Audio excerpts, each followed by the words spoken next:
promise you can't keep. Everybody live a little, everybody die. Yeah. I guess fuck it, that's life. What you gonna do? Man, I swear it's what I dream about. That's life, baby, I'll spend it on with you. Yeah. That's life. What you gonna do? Everything is jazz. That's life, baby, I'll spend it on with you. Yeah. Can I please get a standing ovation? I'm running naked bitches in my dressing room waiting. We lost a lot of blood for this fucked up nation. That's right. What you gonna do?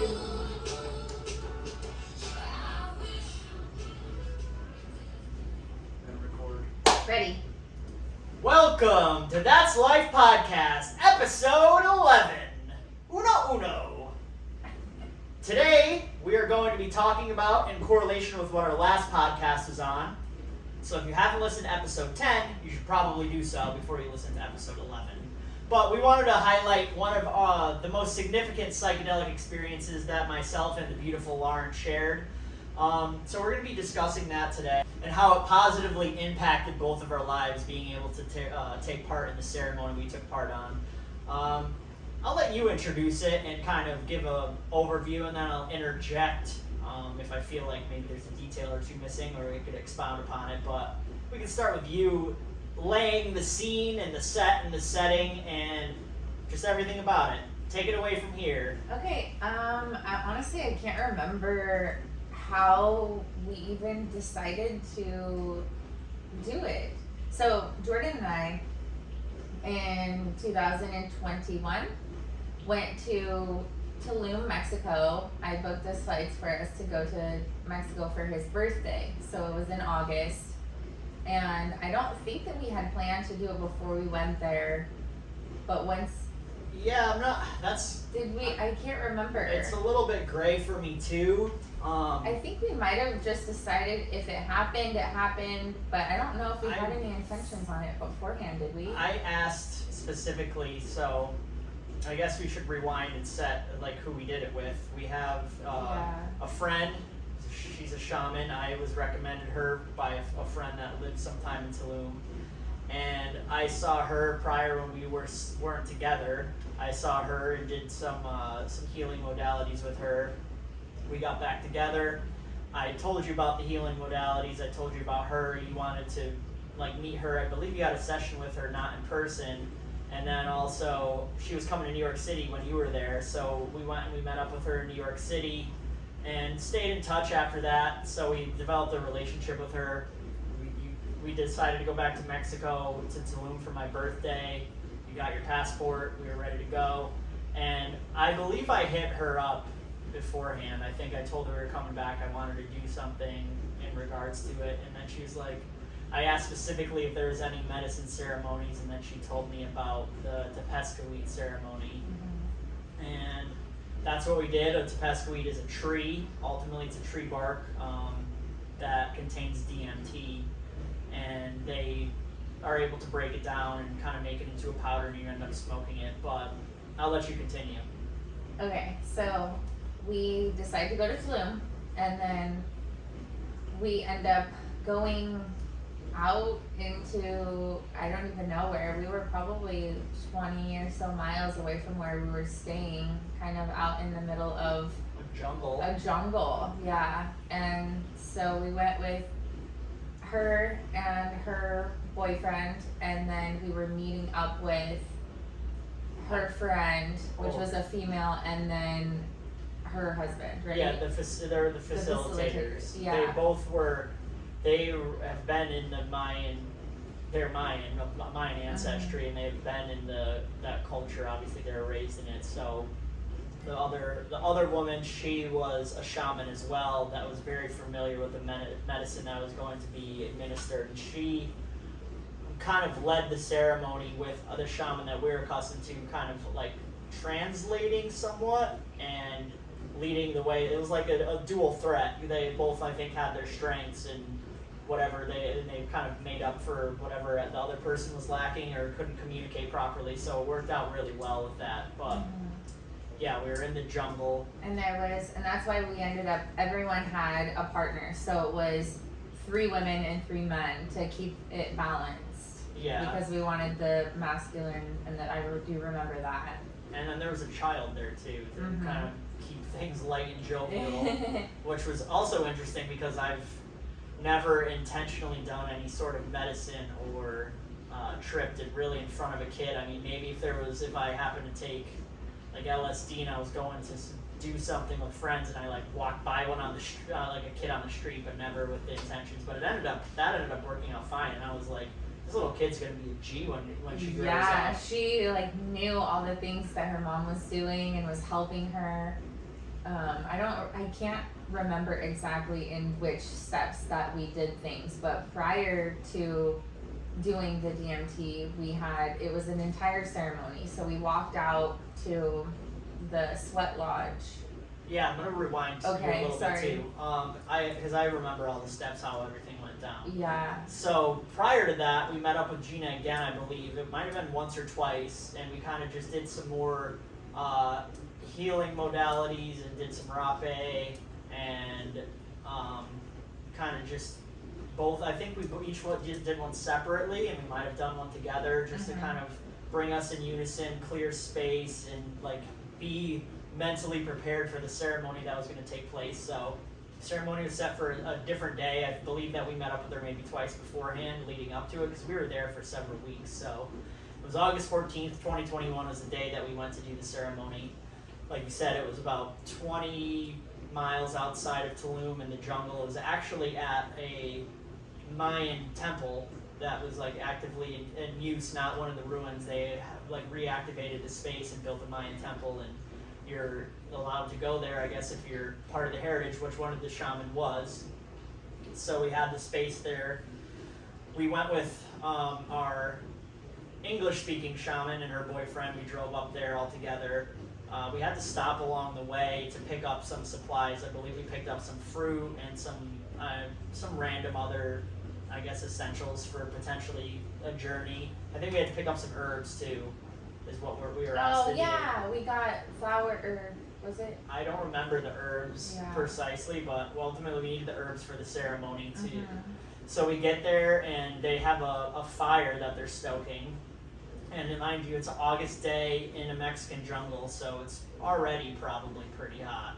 If you can envision it, like it's has to be in the low end, at least 90 degrees outside, and they have a fire going, and it's just red hot coals in the fire, and they've been, who knows how long they started the fire, but anyway, they had all these coals there. We had our introductions, met everybody, and they kind of laid out what the process was of before we take the medicine, what we're doing. So the first step was a Tepezcohuite, which is essentially it's similar to a sweat lodge, except they have a building built out of mud. Essentially, it was nicely done. Though it wasn't just like a mud hut. It was like an igloo with one way in, like a big igloo. Yeah, made out of cement or mud or something, and like smoothed over, with a fire pit in the middle of that, and obviously no windows, one door in, one door out, same door. No lights in there, no nothing, just the bare earth. Dark. Just the bare earth in this structure. So that was the first thing they wanted us to do, was the Tepezcohuite. And this, I'll just keep going with this. And then in the Tepezcohuite, pretty much they start bringing those hot coals in there. You're like, oh, that's what we're doing. We're about to go in this Tepezcohuite, and hopefully we make it in this already hot, humid environment with a fire inside of it, and we're sitting there, and then pretty much as we're being instructed by the Spanish-speaking shaman is we need to kind of purify our minds and set our intentions, and then we would go around. Unfortunately, I don't remember any specifically what the questions were that were asked. I just remember the general energy that was going around there, and it was a very open, vulnerable energy that everybody was sharing in. It wasn't just like me and you. It was people, whether they're partaking in the medicine or not. So there was all 6 of us in there, going around the circle as they were talking, like as it was heating up in there, and then we had mini breaks in it where it would, like the intentions would be done, and then they bring in more coals, and then they started putting the herbs that we had to stop and get on the fire, and each one of the herbs they put on was to connect us to the elements. There was like obviously wind, water, fire, earth, and they put that in, and then they dump water on it on the coals, so it would get very steamy in there on top of it already being hot, and then you're still going around in that, talking to your intentions that are associated with each elements of the earth. And this goes on now for, I don't know, we're in there for probably at least 2 hours, and I don't know how it affected you personally, but I remember there were certain points in there where I was like, dude, I don't know if I can do this. Like, it was you're putting a lot of sweat equity into the experience, but like, what were your thoughts on being in there? I was okay for a little bit because I was just trying to be really open-minded about the whole thing, because this was very new to me, and so I just trusted them and I felt safe and everything. But I think that the sensory deprivation thing was kind of, it didn't freak me out, but once it got really dark in there and you're sitting in there and it's just heat and you're just in the complete dark with your thoughts, I did okay for probably the first hour and a half, and it was towards the end, it was right before we got out, but I remember, because we're on dirt or gravel or something, so it's not necessarily comfortable. We're connected to the earth. Yeah, so I'm like putting my hands down, and I remember it started to my legs and my hands were starting to feel uncomfortable by being pressed on the gravel or the dirt, and I thought the same thing. I was just hoping that I was going to be able to push through, and just was telling myself that that was kind of the process that it was, but I was doing okay. I just really wanted to go through with it, and any little thing that came to mind that would make me not want to, I just already told myself that I signed up for this and I was going to see it all the way through and respect what they were providing for us, because I had no idea what I was doing. Like, before I got there, I had no idea what to expect. I didn't know about the lodge or anything like that. So once we got there, it was all a total learning experience for me. So I didn't know what the next step was, and what, like, going back now and doing it again, I would kind of have an idea, obviously, because we did it, but going into it my very first time, I didn't know how much longer we were going to be in there, because they don't tell you. So we were just in there in the dark, and I was sweating. I remember we poured water on our heads. We had it was messy, and I didn't know how long it was gonna last. We were really connected with the earth with it, and it was messy and sweaty, and I was right there with you too when I was going through it. I was just like, oof, like I'm doing this, I'm doing it like these, because it is so intentional. Then you have the strength of others there. It was enough, like there was enough energy there where you could kind of overcome your mind and be like, I got this. I see this person still here talking, this person's still here talking, everybody's doing what they gotta do. Yeah, it definitely grounds you. And for me, I think that one of the biggest challenges that humans face is giving up when it gets hard, because when we face things that are uncomfortable, we want to get up and walk away. We want to quit. And so when things started to get uncomfortable, I think that that's actually supposed to make you uncomfortable, because you're obviously being in the dark is kind of foreign, and like complete darkness, and with all this stuff going on, and then talking through these things, being in there sweating, and it definitely pushes your comfort zone, and you're in there and you're kind of uncomfortable a little bit. But I told myself that this is good for me. It was mental discipline for sure. Definitely, I completely agree with that. It was mental discipline, as well as it was a cleanse. Like, as dirty as we got from like sitting in the dirt, the amount of sweat and like language that was being used as to like what we are working on, what our intentions were, how these herbs are to purify ultimately like our spirit, our soul, Yeah. and what they're used for. It was as dirty as we got. It definitely felt like leaving there like I was cleaned. Like I was. It was necessary. Totally. I'm very, very glad that we did that prior to going into it. Yeah. I understood after we were getting out and you just release and you literally feel like you're coming out of the womb. You're just like, and you can see because it's bright as day. It's in the middle of the day and you're going from spending hours in this darkness with your eyes open, and then you come out of this little tiny, we're crawling out of this hole, and you come out and it's just bright as day, and you can, like the sensory of just seeing the trees and everything. This is before we even took anything, so we're just coming out and you feel totally cleansed, and I was super grateful for it after I came out, and it all just felt super necessary. And I'll tell you what, 90-degree day in the Mexican jungle after coming out of a Tepezcohuite feels like the AC's on. Yes, you walk it out of does. there It and you're felt like, cold. You're like, damn, it's kind of chilly out.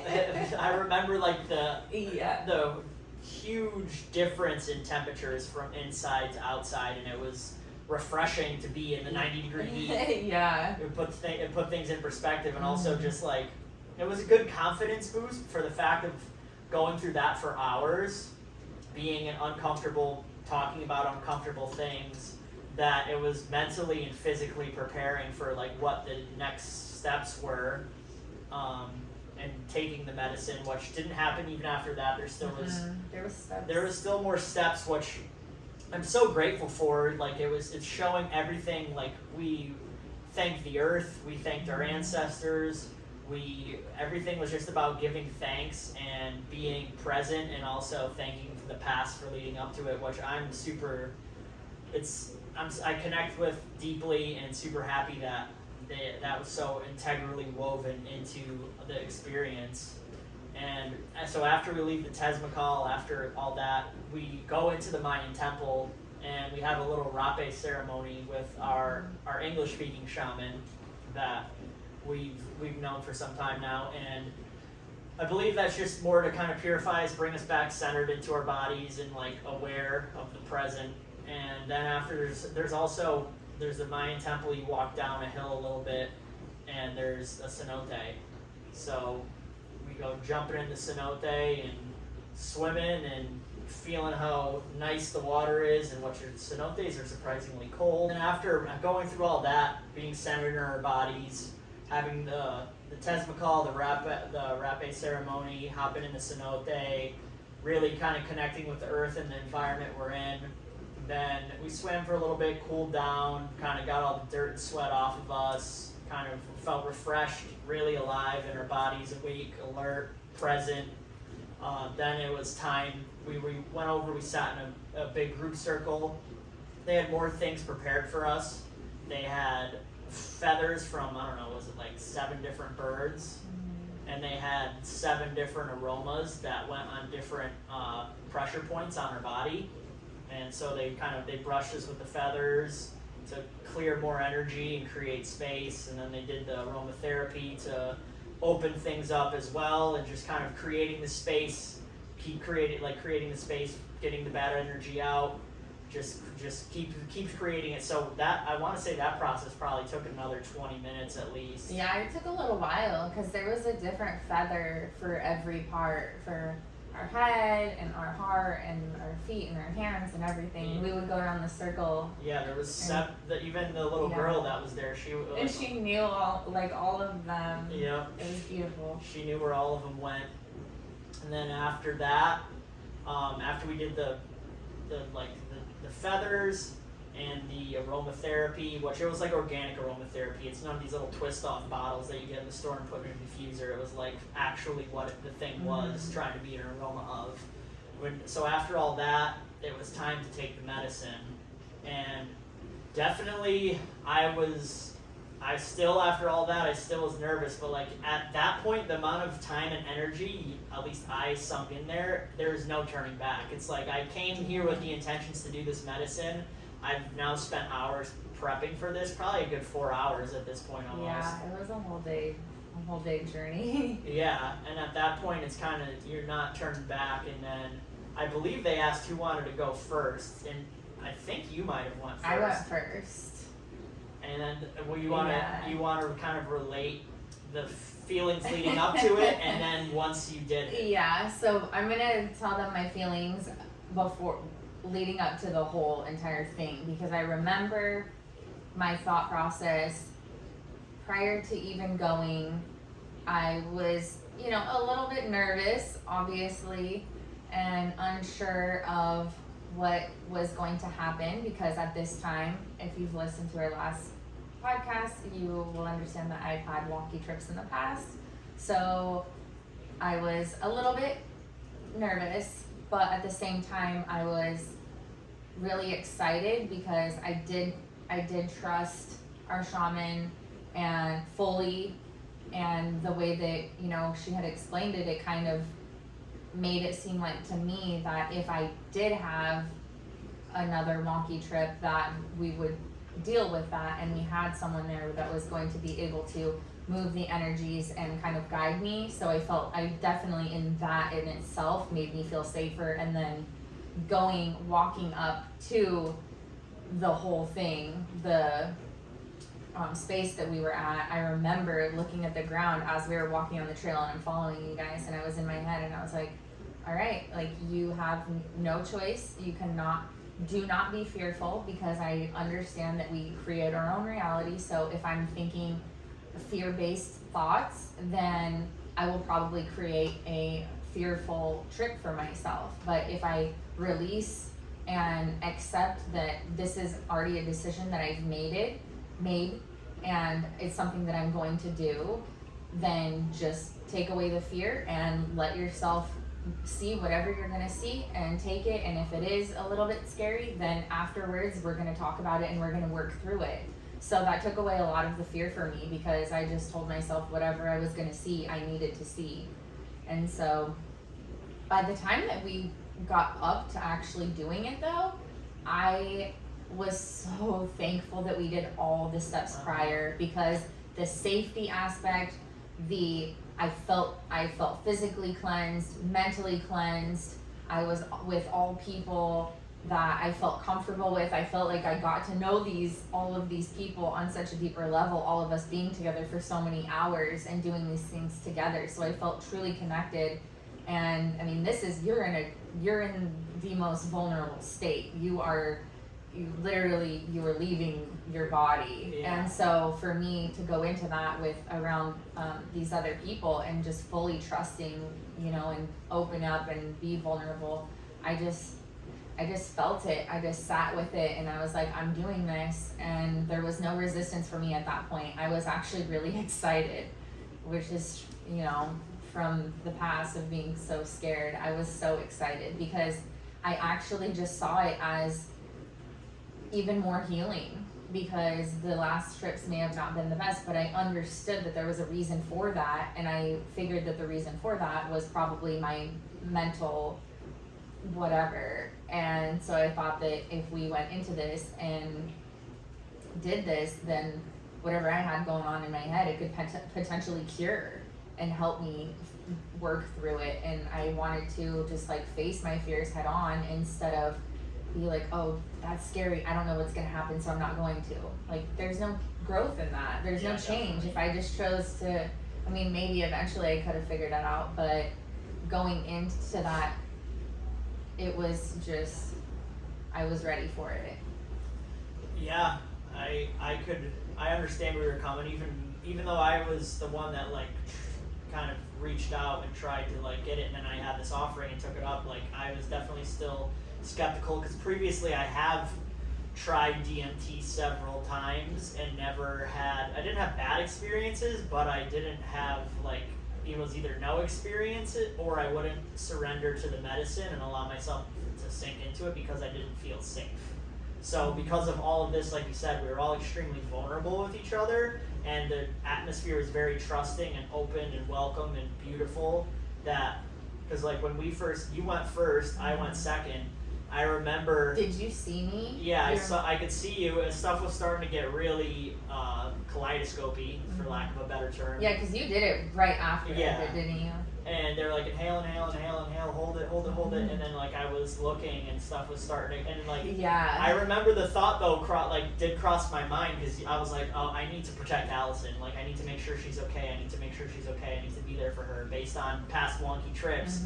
But then being in that environment with two people that are very skilled in that space, I was like, I realized then and there, like, your intentions right now are you're here for yourself. Yeah. Alison is safe. She's good, or Larin is safe. She is good, And you could let yourself and go. I could let myself go. I was like, you have nothing to worry. Like I knew the whole time that I was good, or I thought I was good, but I was definitely concerned about you. Yeah. And however your reactions or actions could be potentially, and I was feared. But then, like I said, I had the thought, and I was like, you're like, yes, we're here together, and you love her, but you're not here to protect her in this moment. You're here for yourself and you let go. So then I let go, and as soon as I let go, everything turned like bright Nickelodeon orange, and then it like went to warp speed, and I just was out of body, like in a blue green jungle kaleidoscope. There was not any. I didn't see any sort of entities. It was just. Me neither. It was very geometrical, and there was a soundtrack to it in my head. It was just like very like flowy, but the soundtrack almost sounded infinite. Like it's this. If I heard it, I would be able to recognize it. I can't think of it right now, but if I heard it, yes, I would be able to. It was a very like it was calming, but also aggressive at the same time for me. Like not, it wasn't aggressive where I'm like, oh my, like it was just very like this is happening forever. It was very just strong. Yeah. It was very strong. Definitely. Yeah. I know it wasn't. Yeah, it wasn't scary, but it was just consistent. It was dense. Yeah, dense and consistent. Yeah. Was the best way to describe the soundtrack, and the feeling that I got from hearing that and seeing that is like, oh shit, this is infinite. Like this always has been and always will be and will continue to be. Like this, this reality is beautiful and intense and also silly and like all of it. It was all of the things like. And I remember we kind of shared, like you had your own journey and own trip, but like what were some of your thoughts while you were on it? Yeah, so it happened, it came on very, very quickly. The second that I started inhaling, I didn't have to even count or anything, and it was just poof. And immediately, it was very spirally. Kaleidoscope is a good way to put it. Mine was somewhat of, it just definitely had a flow. It was definitely the kind of back and forth, maybe infinite symbol type of deal. A little bit of the roller coaster, which would make sense for the like mushroom trip that I had, which was, it was dark, but this wasn't at all. It was very vibrant. But there was definitely a flow. Whatever was going on, it was definitely moving in flowy movements. It was just kind of in and back into itself. And I do remember this, I do remember hearing music to it, a soundtrack to it. And I definitely felt all of the emotions. It was really high, it was like giggly, and then I would feel like, but when I felt it, it wasn't scary by any means, but I would kind of, while I'm going through these loops, I would come down and I would feel like what sadness and grief and sorrow and the, kind of quote unquote bad feelings, but it didn't feel bad. It just felt like it was meant to be there. Like it had purpose, and it does. But it was just, I would kind of flow a little bit lower into like sink into these feelings, and then I would come back up, and it was literally the range of emotions all in a line. Like I was just riding the wave of emotions, if that's, because it would go down and it would come back up, and then I would feel like ecstasy, the most joy and gratitude and just every feeling that you could think of. I felt a little bit nauseous at times. I kind of would, it wasn't, I didn't puke, I don't think. No, I don't think you puked, but also But I was in my own I don't experience, know. so I wasn't paying attention. I think this maybe the second time I started heaving, but it wasn't, it wasn't like what I hear ayahuasca is. It didn't Yeah. make me just immediately start puking, but I would just feel kind of like a little bit queasy, but then I would come right back out of it. And I didn't see or talk to any entities or anything like that, but just the colors, and I really wish that I could describe it better. I know I've heard other people trying to describe it, and it is almost impossible to do with words. A good way to because describe it is a feeling. Definitely, it is a feeling. One of the good ways that you kind of mentioned this word in there, is you feel the infinite nature of reality. Yeah. Of how it's so powerful in there, but also so like lighthearted, like as equally as serious as you can perceive it. It's also just as funny and silly, and it's like all the spectrum in between there. And it just everything felt interwoven and very flowy. Deep connectedness and deep flow into the journey. And I remember mine, I didn't feel that, like, I didn't go through any sort of cycles of emotions after I initially let go. I think I did think that I died, which I know that was just like an ego death of sorts. Like I was feeling like a little bit like I was, like part of me was dying, which I'm sure part of me was dying. I'm sure that did kind of help me on some level let go of something that was harmful. And then I also did have something interesting happen to me where, I don't know if this is like a premonition or what, it seemed like it was the day that I was going to die, but it correlated with the feeling, and it was prior to the soundtrack happening. Is like I heard a bunch of silverware, and I heard your voice, and I heard you say, "He never does this," and like that was like, I don't know, I couldn't see anything. That's all I could hear is like your voice and a bunch of silverware and like glasses clanking and stuff, and I was just like, I don't know what that means, but who knows? And and then also the weird thing too about the music is there was they were playing music there. They were playing drums and they were doing some sort of like ceremonial chant or song, but that wasn't the music that I was hearing, and I'm pretty sure that wasn't the music you were hearing as well. It was our own unique soundtrack to what we perceive to be the reality of DMT. Yeah, and I have heard it before afterwards, and I remember hearing it, and I remember saying something to you. I was like, it sounds like when we were on DMT. Yeah. And you were like, yes. Yep. And I think that was the only time that I've really heard it again since then. But if I heard it, I would recognize it. I think that somebody has made if I am able to find this soundtrack, or if anybody listening to this has some sort of DMT soundtrack music, send it my way, and I will confirm that I found it, and not only on the podcast but on That's Life Instagram, and share that music with you if you haven't experienced DMT, or you have and you know what the music is. Send it our way, because it was, like I said, it wasn't bad music at all, but it's just a super interesting, beautiful, and intense experience. Yeah.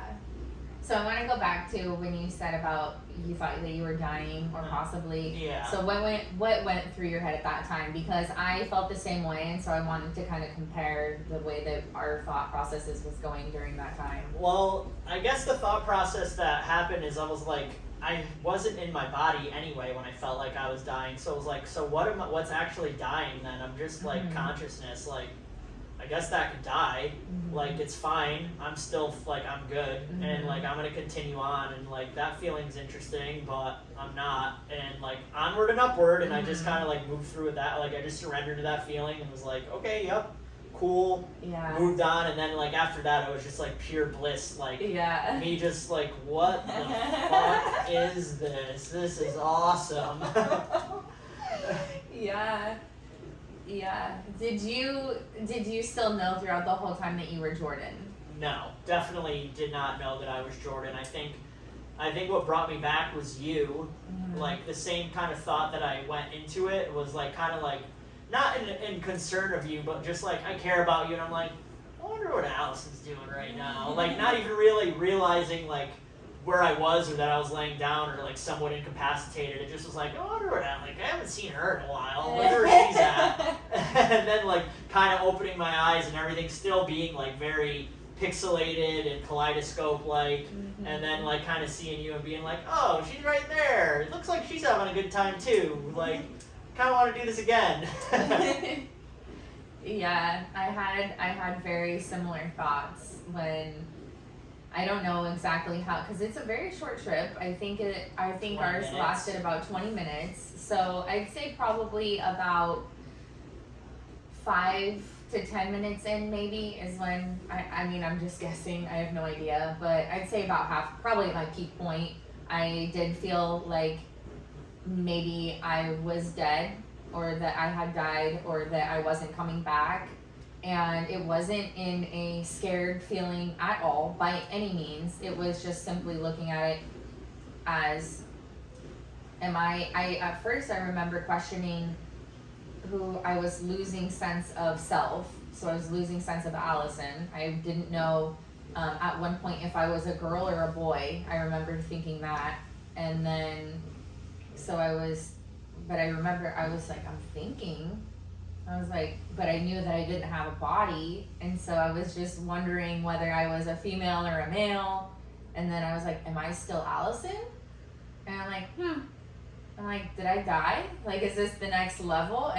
But in such a comforting way. Yeah. And I was cool with it. I was like, okay, like, on to the next thing. Like, all right, like, I'm here now. Where do I go now? It wasn't scary. None of it was scary. No, none of it was scary at all. It was so beautiful and so fun and so interesting.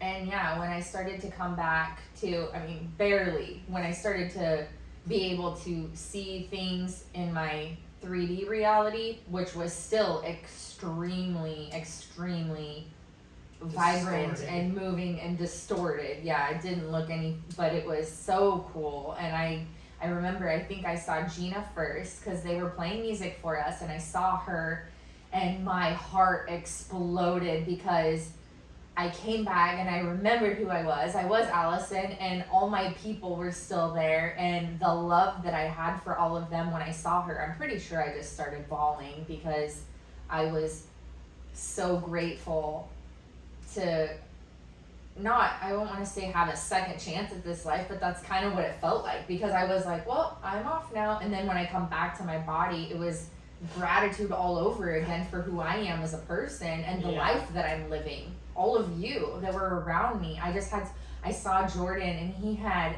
the biggest grin on his face, and we just looked at each other, and he was like, it is what it is. And we started cracking up laughing, and I remember I just laid in his arms and I wrapped him in the biggest hug, and I was just laughing, like giggling like a little kid. I was like, is this real? And he's like, yep. And I was like, it was the most beautiful experience. Yeah. Ever since that, I mean, and we ended up doing it again. Yeah, they asked if we wanted to do it a second time, and I was like, yeah, absolutely. Like, I personally, like, I had a great time. I see what the space is, like, yeah, I'll do it again. And like, personally, when I did it again, I pretty much picked up right where I left off. I just like laid back down, blasted off, was back in floating in a different dimension, and just like, this ride is fucking awesome. Like, I don't know what this is, but it is what it is. That was like the biggest takeaway I got from it, is like, I can't make sense of it with my five senses. Mm-hmm. There is something bigger than me out here that is conducting the whole energy flow of the universe. I don't know how to put my finger on it, but it's there, and it is what it is. Like, it's hard to make sense of based on our 3D perceptions. Yeah, it was wild. I can't remember, it must have been the first time. I do know that there was energy movement between me and the shaman, too. There was some, but like I said, I remember coming to, I don't remember if it was the first or the second time, but you were in the other shaman's, not Gina's, the other shaman's, like, arms, and she was like moving energy through you. I think maybe it was the second time. I think that's why she asked us to do it a second time. I think because the first time we did it, and it was at the very tail end, and I think that she kind of saw me when I started to come to. I was happy, and then I started to look kind of confused, and then that's when she saw that. She was like, I want to move energy in you, and so she asked if I felt comfortable with going in again, and her like doing that for me. Yeah, then she would go, she would partake in the medicine as well, and the way that it was described to me as when she could get in that realm and she could see the energy that needs to get moved and pretty much like cherry pick it out or move it away. Yeah. So that's so she did essentially that. what she did. She did that for me, and I remember immediately feeling better, feeling good, and feeling everything. And then after that one, I remember looking at her and I told her, I was like, I love you. And I think she just held me in her arms and she's like, I love you too. Yeah. It was the most beautiful experience. And I think like you were crying and I think she was like she was crying. It was very moving. And I think I even shed a couple tears like looking at it, because it just was everything is love, love is everything. I was like, that's always been Gina, her underlying like song that she would sing through any ceremonies, or so like that you just felt ultimately that like love is what ties the universe together. We are there out of love. We all love each other. We all respected each other. We're all safe, and like carrying that same message out of the ceremony, holding that to be true to yourselves, because it is like love is literally everything. And when you keep that in your mind and you act in alignment with that, like you literally have nothing to worry about. Yep. But it was phenomenal. Yeah. We still talk about it to this day, and I'm still so grateful for you. I'm grateful for Gina. I'm grateful for the other shaman.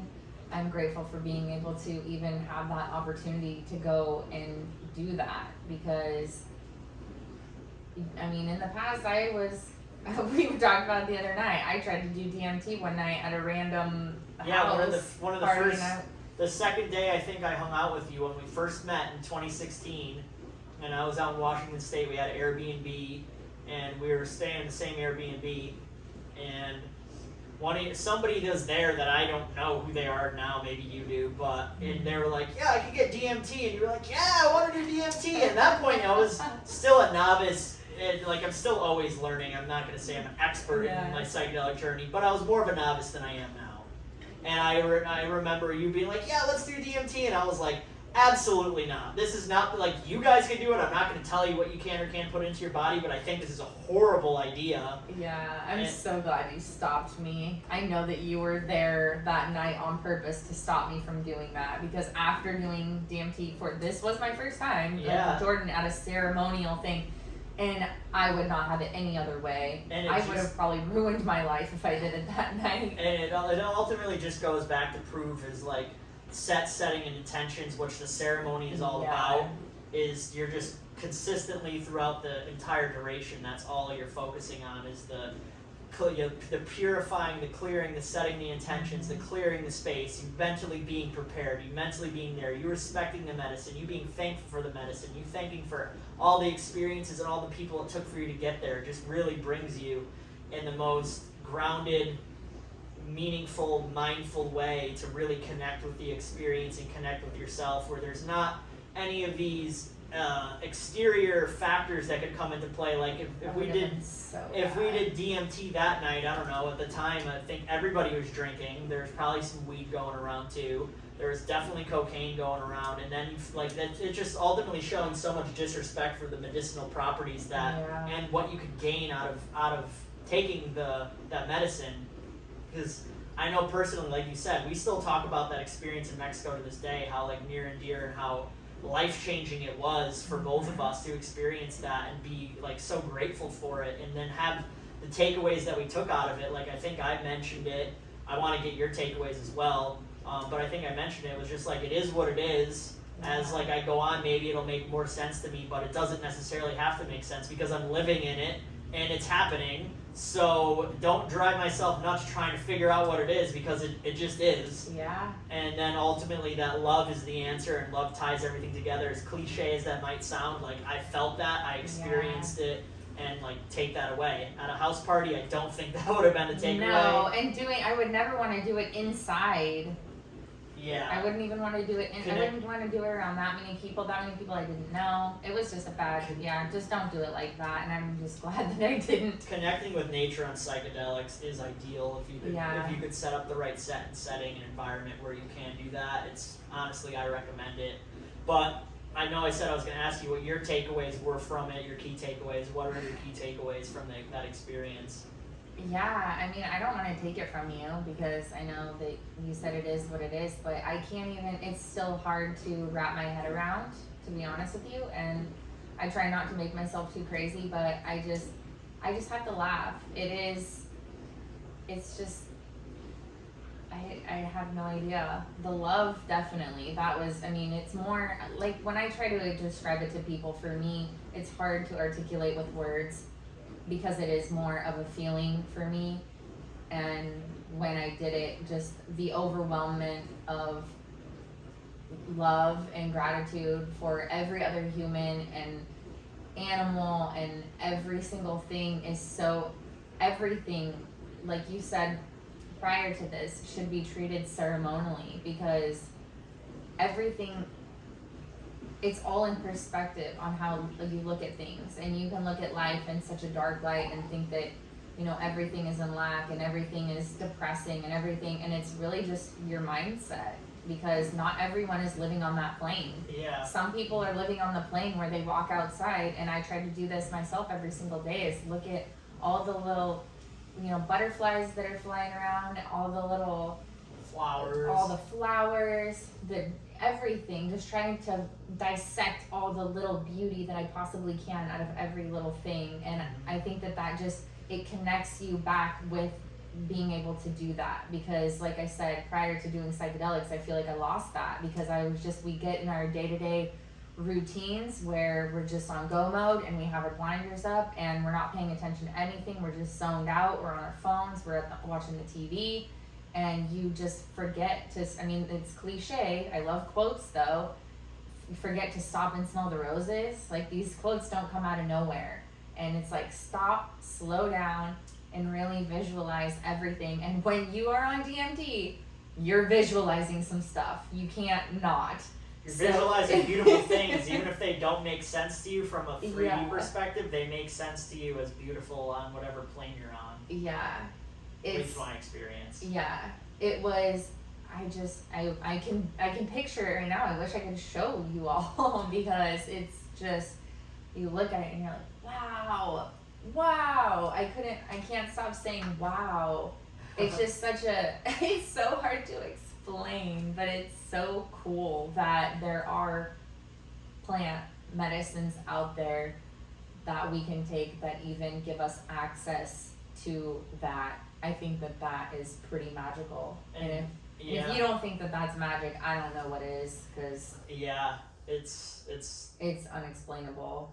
Yeah, and I think, obviously I don't recommend it to everybody. I do recommend, if you're really interested, go do it in Mexico with a couple of shaman, because either you're gonna get through the process to do it and you're gonna be in a good space for it because so much prior work has been done and activations have been done and you're good to go.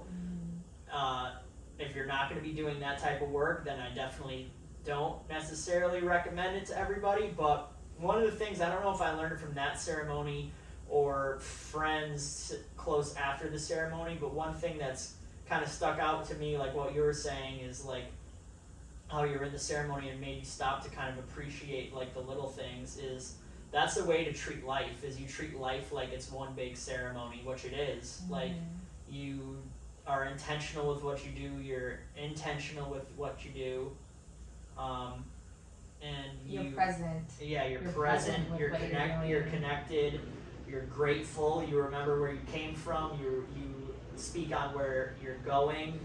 You're just ultimately as embodied in the moment as humanly possible, and treat everything like it's sacred, including like yourself, the food you're eating, the water you're drinking, the house you're living in, like, and you're just acting in alignment with how special the experience of living is. So that's always, I can't say I'm perfect at that by any means. I get caught up in some dumb bullshit just as easily as anybody else does, but that is one thing that I do try to remind myself pretty regularly, is to treat life like it's a ceremony, and be intentional and be mindful and move accordingly. I'm not sure if you had anything else, any other takeaways or anything else you wanted to add before we wrap it up. Yeah, I kind of just to add on, to piggyback what you were saying about make everything intentional. and every decision be present for. And in the book that I talked about in a previous podcast called The Love Code, something that I really have remembered since reading that book was, he said every choice you make, you have two choices. You can make it in love or you can make it in fear. And that stuck with me so hard, and that might be kind of a confusing thing, but if you are, let's say you're, walking by and you see a cart and you think of it and you're like, I should probably put that cart away, but then you're like, nah, and you stop yourself, which one are you gonna choose? Like, if you noticed it, so you obviously thought of it, so by you not doing that, you are choosing that option. Or if you are going to litter, and then it's like, I probably shouldn't litter, but I'm going to anyway. So like, you're literally going against that. So picking and choosing which decision that you're gonna go with ultimately really shapes your life, because you think that those things don't matter, but they do. Yeah, I mean, it's like Every those are small perspectives. Those are very small, yeah. But like, yeah, whatever you choose, whether that be your partner or a career or even an event you're gonna go to, maybe you're a little bit skeptical, or maybe you really know you should be going to do something and you're like, I'd rather just stay home and not do shit. Yeah. But yeah, with a job, it's like, are you picking it because you love it and you care for it, or because you're fearful that you are not going to be able to, pay for something, and then so you just cling on to it because you're afraid. You're not picking it because it's what brings you joy and what you really love to do. You're picking that out of fear. Yeah, definitely. There's a lot of different examples I can use, but I like that. It's definitely important that we're making decisions out of love and not out of fear. That's a good takeaway to have. I hope this opens some people's minds as how some ceremonies go, because that was the intentions of the podcast, was to kind of not just be like, oh yeah, take mushrooms, take acid, have yourself a time. That's never been my intentions in talking about psychedelics, because I'm very aware of some of the downsides of them and how it could go wrong, but when done properly, we wanted to talk about the benefits and how beautiful of an experience it can be. So we wanted to share this with you. I hope everybody that listened got something out of it, and I'm always open to discuss it in more depth or answer any questions, I'm sure, as well as you are, about our own unique experiences. If you want to send us off and tell everybody bye, that'd be awesome. Yeah, I want to thank you guys all so much for tuning in again. We have been doing great this week, and I want to thank all of you that have been reposting us and commenting on all of our stuff, and even just texting us and telling us that you're supporting us and that you have listened to our podcast, because that really just fuels us, and we love it so much. And this has been such an amazing experience in itself to be doing. So thank you guys. Please share this episode with anyone that you think would like to hear it. Comment, follow our Instagram page, That's Life. I hope you have a wonderful rest of your day or evening, and we are out. Love you.